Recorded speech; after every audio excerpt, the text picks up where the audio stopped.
Hello YouTube and welcome to another Kitty Clinical video where we talk in this episode about our average MCAT score series. So this is going back, for those of you who don't know, to a article from MedEdits.com on medical school admissions, and this is some data that was pulled from 2021 regarding MCAT scores from 2021 to 2022. So looking at this, we've talked about the first paragraph in detail. If you don't know about my commentary from previous videos, you can go ahead and watch them. But we're going to focus in this video today about the second paragraph here. MCAT scores of 509 or below are generally considered low and not competitive for allopathic medical school admissions. They go on and on about the exceptions to the rule and how, and this is interesting, folks, most medical schools have a cutoff. They have a cutoff score, which means that an applicant must earn specifically a number that's in, so the medical schools, they have this hidden number. They're not going to tell you what the number is.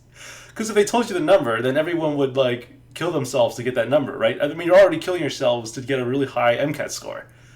You're already working your butt off here to get a 511. Well, we don't know what the cutoff is for these medical schools. They don't make that information public. It could be a 509. It could be a 510. We don't know. We don't know. And they're not going to make that information public. They're not, because why would they? What reason do they have to make that information public? They don't benefit from it all. Yes, you would benefit from it. Information is power, right? Knowledge is power. So if you had that information, you would know a lot. And you might be saying, well, what do you mean by that? What I mean is, if you knew what that number was, not only would you know to apply to that school, you would also know which schools not to apply to, because they actively screen you out. They actively say, okay, you got a 510, I'm not going to look at you. I'm only look at 511s or higher. I don't know if that's true. Do they actually do this? Do they actually look at 511s or higher? I have no idea. I'm not a medical school admissions officer, but I am a doctor. And I can tell you from my experience of working through generations and generations, and by generations I mean years, each year of application, each person applying to medical school, I consider each of them a generation. They're going through this process and they're stressed out and they don't know what the cutoff is. Well, if you knew what the cutoff was, you would be able to save a lot of money, right? Because I'd imagine, how much is an application fee to a medical school? I can tell you, for a residency, to apply to a residency, it's expensive. It is. The actual cost varies depending on how many programs you apply to, which specialties you apply to, how many specialties you apply to, et cetera, et cetera. But if you knew how many medical schools took your score, you would just apply to all the ones that would take your score, right? And that would save you a ton of money. You just wouldn't apply to the ones that you knew preemptively would screen you out.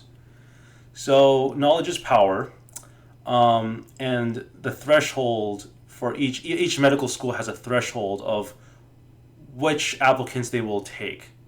And so when you go back to one of my previous videos and you say, well, you keep talking about how the MCAT score is so important, but all other things are important too. My essay is important. My letter of recommendations are important. My extracurricular activities are important. My research, how many publications I got. Well, listen, folks. I don't care how many papers you published.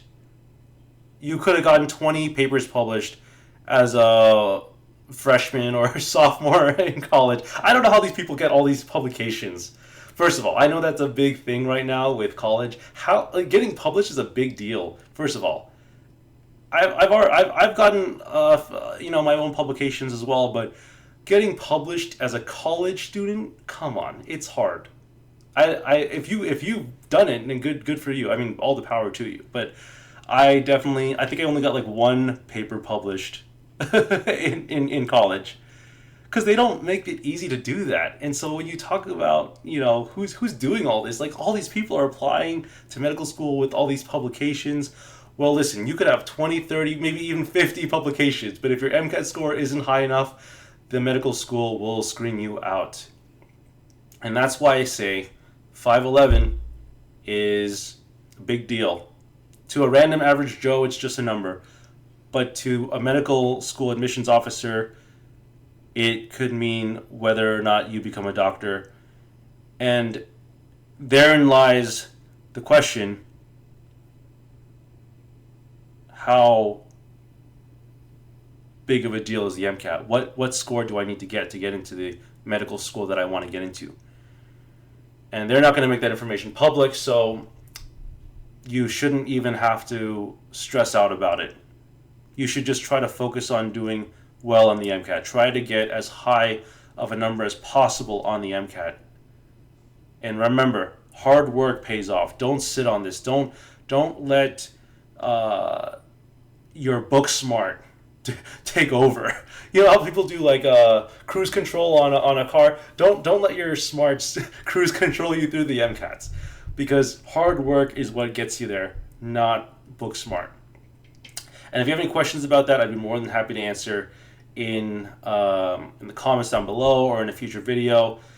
Do not hesitate to message me on YouTube, by the way. I answer all of my questions. I've helped out hundreds of people get through medical school. And by hundreds, I mean that quite literally. I've had over a decade experience of tutoring, of MCATs, USMLE, reviewing college applications, medical school applications, essays, and so forth. So, I'd like to think I have a lot of experience with this subject, and I'm more than happy to help out as much as I can. If you have any questions or comments down below, thank you for watching.